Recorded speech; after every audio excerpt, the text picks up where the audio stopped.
I'm 19, and my name's Luca. I've always been the quiet one in my family. Not shy, just quiet. I learned pretty early on that the less I said, the less attention I drew. And that wasn't always a bad thing when you grow up in a house where everything revolved around your golden child sibling. My sister, Bianca, is 2 years older than me and has this magnetic, spotlight-chasing kind of energy. She's the kind of person who gets praised for showing up, while I had to move mountains just to be acknowledged. I used to think it was all in my head, but over time, the patterns were too loud to ignore. Like how, when I got accepted into 3 different universities, my parents told me they didn't want to rush into debt for something uncertain. But when Bianca decided on a gap year in Europe, where she would find herself, or something equally vague, they drained her college fund without blinking and bought her a Eurail pass. Or how, when I landed a summer job to help with bills, my mom said I was finally pulling my weight, while Bianca spent the summer in Mykonos and came home to a surprise welcome party. Still, I never exploded about it, never made a scene. I let it simmer, deep and quiet, like a pot you forget is on the stove until the water's gone and something's burning. So when my parents sat us down at the beginning of July and announced, "We're all going to the airport together next weekend," I felt something shift. I knew exactly what it meant the second the words left my mom's mouth. Bianca was going on another trip, this time to Greece, and I was going to be left behind again. But they were framing it like a family moment, pretending we were all involved, right up until the final gate. We parked at the airport just after sunrise. I had my bag with me, not because I thought I was going anywhere, but because I was told to bring some clothes just in case something comes up at the house. That's how my parents talked to me, like I was some unpaid caretaker, not their son. As we walked through the terminal, I noticed how they barely acknowledged me. My mom kept fixing Bianca's hair, adjusting her sunglasses, fussing like it was prom night. My dad walked ahead with Bianca's duffel bag over his shoulder like a bodyguard. We stopped in front of Gate 4C, the Athens flight. My mom turned and wrapped Bianca in this huge, emotional hug. "Have the best time in Greece," she whispered. "You earned this trip. You've worked so hard." That stung. Not because of the hug, I didn't want one, but because of the earned. I thought of all the extra shifts I'd worked last summer to help pay for a plumbing repair they blamed on me. The way I stayed up with Dad's tax forms when he couldn't figure them out. I remembered staying behind last Christmas to watch the dog so the rest of the family could fly to Aspen. I wasn't earning points. I was a given, an assumption, a tool. Then my mom turned to me. "Someone had to stay behind and be responsible," she said lightly, like it was a compliment. My dad, already halfway turned away, tossed me the house keys without a second glance. "Don't mess anything up," he said. I caught the keys, nodded, and watched as they disappeared into the boarding line. I stood there for a long moment, just watching the backs of their heads fade into the crowd. Then I looked down at the boarding pass tucked deep in my hoodie pocket. Gate 7A, first class, one way. You see, 3 weeks ago, right after they first mentioned the Greece trip, I quietly started planning. I worked some overtime at the tech repair shop, picked up extra weekend gigs, even sold an old guitar I didn't play anymore. I booked my own ticket. Not to Greece, somewhere better. Somewhere none of them had even thought to go. Somewhere that was mine. I kept it to myself. I didn't even tell my best friend. I wanted the moment to feel clean, untouched by outside voices. So while they were finding their seats and giggling over flight snacks, I wheeled my suitcase 3 terminals over, past security again, and walked toward the gate like I belonged there. Because for the first time in a long time, I did. I belonged somewhere that wasn't in the shadow of someone else's spotlight. As I reached the check-in counter, the flight attendant scanned my passport and smiled. "Welcome aboard, Mr. Reyes." The weight in my chest eased, just slightly. I nodded, smiled back, and stepped toward the jet bridge, feeling my phone vibrate with a text I didn't bother checking. I knew who it was from. Probably asking if I remembered to water the plants. Maybe reminding me to forward the mail. They had no idea. And that's when the second part of my plan started to kick in, because I hadn't just booked a ticket. I'd left a note behind. A simple one. It was sitting on the dining table at home, folded next to the emergency contact list they always left for me like I was some kind of live-in security guard. The note read, "Gone for a while. Maybe longer. Don't wait up. No drama. No confrontation. Just a mirror." Because I wanted them to sit in that silence. To realize, for the first time, that I wasn't there. That I wasn't available. That the person they always assumed would be holding the house together like some invisible foundation was no longer underneath them. I settled into my seat. Aisle, plenty of legroom, and exhaled for what felt like the first time in years. And that's when my phone buzzed again. And again, then rang. Still, I didn't answer. Because they still didn't know where I was going. And that wasn't even the best part. I didn't check my phone until the plane was already in the air. I had my noise-canceling headphones on, a warm towel in hand, and a meal menu spread across my lap when curiosity finally got the better of me. I opened my messages, expecting something like, "Did you remember to lock the side door?" or "Turn off the sprinklers after Monday." Instead, I saw 6 missed calls from my mom, 3 from my dad, and a flurry of texts in the family group chat, most of which started passive and spiraled fast. Luca, where are you? You didn't say goodbye. Dad, you better be home already. Don't ignore us. Bianca, wait. Why isn't Luca answering? Did he go somewhere? The keys are missing off the hook. Luca? Answer me. Dad, tell me you didn't just leave the airport with our car. And then, just 5 minutes later, there's a note. Luca, what is going on? I muted the thread and leaned back in my seat. The hum of the cabin around me was a balm compared to the noise I'd been wading through my whole life. I closed my eyes and pictured them standing in our empty foyer, that folded note staring back at them from the polished wood dining table. I wondered who read it first. I imagined the silence, thick and unfamiliar. My parents weren't used to being left out of the loop, especially by me. The plane touched down 12 hours later, and the difference in air alone felt like a whole new chapter. I didn't post anything online, didn't tag my location, didn't leave a trail. I rented a car, found my Airbnb tucked into the hills, and sat out on a balcony overlooking cliffs that dipped into turquoise water. The kind of place that made you forget how many times you'd been overlooked. The kind of place where the only person who got to define your worth was you. It took 2 days for the real unraveling to begin. It started with a voicemail from Bianca, one I actually listened to, just out of morbid curiosity. Hey, Luca? Mom's freaking out. Dad's pissed. They think you did this too, like, punish them or something. I dunno. I told them you probably just needed a break, but you could have said something. Kinda messed up that you just took off. They left me a bunch of calls too because now I'm stuck dealing with the house stuff, and they're saying I should have stopped you? I don't even know what that means. Call me back. I didn't. By the 5th day, things escalated. I had an email from my dad, which was rare. He only ever emailed me when it was something official. Subject, come home. Luca, we didn't raise you to be this reckless. You can't just disappear and leave everything on our shoulders. We trusted you to be responsible while we were away. This is not how a mature adult behaves. If you're trying to prove a point, fine. You've made it. Now come home so we can talk like adults. Dad, I stared at it for a long time, and I almost replied. I almost fell back into that default version of myself. The one who apologized just to keep the peace. The one who would have said, sorry, I didn't mean to worry you, even if I had. But then I thought about how many times I'd been asked to understand their side. How many times I was expected to be the bigger person, and how little that understanding ever flowed back my way. Instead of responding, I pulled out a postcard from a local shop, scribbled a single sentence across it, and dropped it in the nearest mailbox. This time, you figure it out. No return address. No hint of location. Just those 6 words and the faded picture of a sunlit coastline they'd never seen. By the end of the week, my best friend Alec, one of the only people who actually got me, sent a text. Bro, you win. They're losing their minds. You coming back anytime soon, or? I texted back, not yet, but I might need you to feed my goldfish. Already did, he replied, followed by. Also, Bianca posted something weird. You should look. I pulled up her account. It was a filtered photo of her at a cafe in Greece, trying to look breezy and unbothered. But the caption read, some people only know how to hurt the people who love them.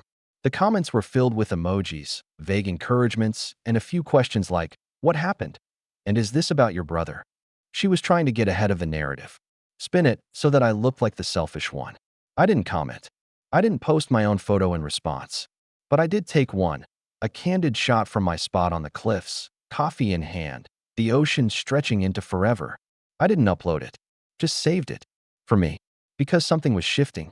Not just in them, but in me. And they had no idea what I had planned next. By the start of the 2nd week, The messages turned from frantic to manipulative.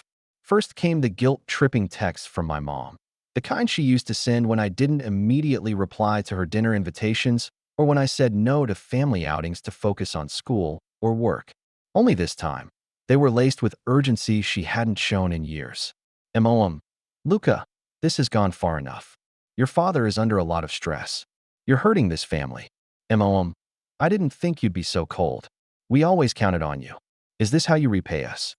Do you even care how this is affecting your sister? I scrolled past them without responding. I didn't even know how to respond. Because the truth is, I did care. I wasn't doing this to be cold or distant. I wasn't running away from my family. I was running toward myself. For the first time, I wasn't just a shadow in the corner of someone else's story. I wasn't the responsible one, holding everything up so someone else could feel special. I was free, and it felt unfamiliar in the best way. I was staying in a coastal town so quiet. You could hear the wind rustle through the olive trees at night. The neighbors didn't know my name. Nobody asked what school I went to, what my sister was doing, or how my parents were. It was a kind of anonymity that made me feel whole. I started waking up without that dull weight in my chest, the one that used to come from being needed without being seen. Each morning, I'd walk to a small family-run cafe overlooking the sea. I'd sip bitter coffee and read. Actual books, not the emails I used to write for Dad or the bills I used to sort for Mom. I even began journaling, something I hadn't done since middle school, filling pages with quiet reflections and, sometimes, the kinds of angry truths I'd never had the courage to say aloud. But as much as I was enjoying the distance, part of me couldn't stop checking in. Not directly, but through Alec. We had a deal. He'd keep me updated on anything major back home, and I'd send him food pics and sunrises in return. I trusted him. He knew the whole story. He'd seen it all firsthand. The way my parents brushed me aside at gatherings, the way Bianca always took and took and took, and how they never noticed what that did to me. Alex sent me a photo one afternoon that stopped me cold. It was our front porch. Except it wasn't our porch anymore. A for sale sign had been hammered into the grass. Alec, dude, I don't think they expected you to really vanish. They're listing the house. I stared at the image for a long time. Selling the house. The house I'd spent years maintaining while they were off skiing or sightseeing. The house I'd painted last spring, on my own, while Bianca threw a tantrum about her phone service. The house that still had my desk, my books, my childhood photos shoved into drawers like clutter. They were trying to erase the last place I had history in. And I realized something deeper then, that this wasn't just about punishing me. It was about reclaiming control. If I was going to act out of character, then they'd rewrite the character. Sell the setting. Move on. But I wasn't the same kid who would take that lying down anymore. I FaceTimed Alec for the first time since I left. Yo, he answered, clearly surprised. You good? I'm better than good, I said. But I need a favor. He raised an eyebrow. Say the word. Can you swing by the house again? I need to make sure something's still there. What am I looking for? There's a black lockbox in the attic, hidden behind the insulation on the left side. I stashed it there last year. Sketchy, he joked. What's in it? My insurance, I said, voice calm. Stuff they don't know I took copies of. Stuff I don't think they ever wanted me to find in the first place. Alec whistled. Like documents. Yeah. Bank transfers. College fund logs. Property titles.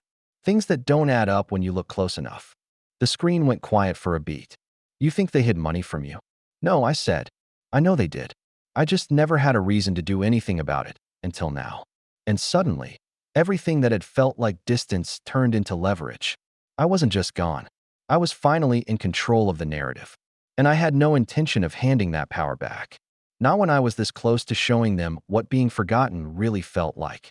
Alec found the lockbox the next day. He FaceTimed me from the attic, the screen jerking around as he waded through insulation and dust bunnies to the far corner where I'd wedged it behind the wood beam. I'd hidden it over a year ago, during one of those long, quiet nights where I stayed up sorting old family papers while my parents were on a wine tour in Napa. I remember reading through those documents and feeling something twist in my gut. College fund transfers marked for Bianca, not me, even though my name had been on the original account. A second savings account opened in my name, untouched, while thousands were funneled into a travel fund used to send Bianca around Europe. A property title, my late grandfather's cabin, sold and transferred without my signature. even though I'd been legally co-owner since I turned 18. I didn't say anything back then. I made copies. I printed them. I backed them up and sealed the physical evidence in that box. Alec held up the stack to the camera. You weren't kidding. I exhaled. Can you scan everything? I'll send you a secure folder. Done. It took me 2 days to go through the files again. This time, I wasn't heartbroken.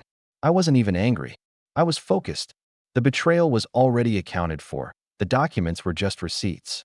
Proof of something I'd always known but could never prove. It wasn't just favoritism.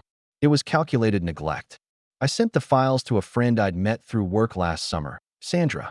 She was in law school, sharp as a razor, and owed me a favor from the time I'd helped fix her professor's corrupted hard drive at 3 a.m. When I told her what I had, she didn't even hesitate. You've got a case, she said. Probably civil, maybe more. They moved money that was legally yours. If your name was on those accounts or properties, and they transferred it without your permission, especially if they forged anything, that's fraud. I don't want a court battle, I said. Then what do you want? I paused. Reckoning. She was quiet for a moment. Then I've got a better idea. Sandra helped me draft an email.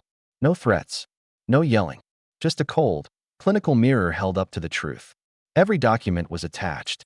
Every signature mismatch highlighted. Every date and dollar accounted for. The email went to both of my parents and was CC'd to our family accountant and their lawyer.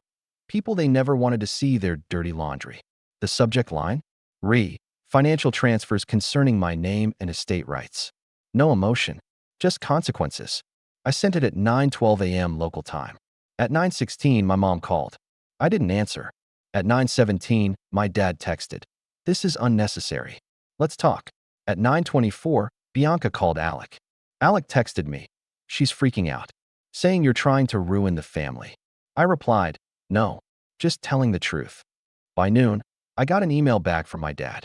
It was full of half-hearted justifications, how the money had always been meant for Bianca, how they planned to make it up to me eventually, how I'd never expressed interest in those assets. Not once did he deny the transfers. Not once did he apologize. I replied once more. Thank you for confirming. I'll consider my next steps. I didn't sue them. I didn't want to be entangled in their lives any longer than I had to be. Instead, I sent everything to the university Bianca had just enrolled in, along with a tip to their financial aid office about undeclared funds and potential fraudulent financial aid applications. The travel fund my parents had created in her name, it hadn't been disclosed, and the university took that seriously. Bianca lost her scholarship by the end of the month. The travel fund was frozen. My parents had to reapply for her visa with new documentation, but their bank accounts were under review for suspicious movement. The house. It didn't sell. Apparently, a lien had been filed on it during one of the property transfers they'd tried to sneak through in my name. Without my signature clearing it, the title couldn't pass. And I wasn't in a hurry to sign anything. They called again, emailed, pleaded. My mom finally wrote, we made mistakes. Please come home. We miss you. But I didn't miss them. I had a job offer waiting for me in the same country I'd flown to. One of the cafe owners I'd befriended turned out to be looking for help managing their online business. I had a place to stay, a quiet rhythm to my life, and for once, no weight on my shoulders. I changed my number, closed my social media, left a final letter with Alec to give them if they showed up at his place looking for me. It read, I was never trying to punish you. I was trying to get free. You only noticed once you realized I wasn't holding up the roof anymore. Maybe next time, treat the foundation like it matters before it walks away. Months passed. Then, one rainy afternoon, I got a letter, handwritten, no return address. It was from Bianca. She didn't apologize, but she said she finally understood that when the money stopped, when the doors closed, when people stopped making exceptions for her, she finally got a glimpse of what it felt like to be the one left out. I don't expect forgiveness, she wrote, but I do hope that, wherever you are, you found something better than what we gave you. Because you deserved better, Luca. You always did. I folded the letter and tucked it away in the back of my journal. Not out of sentimentality, just as a reminder that even the golden child could fall when the lies gave out. I watched the rain slide down the window, and for the first time in a long time, I didn't feel like I owed anyone anything. I sipped my coffee, opened my laptop, and got back to work. Not for them. For me.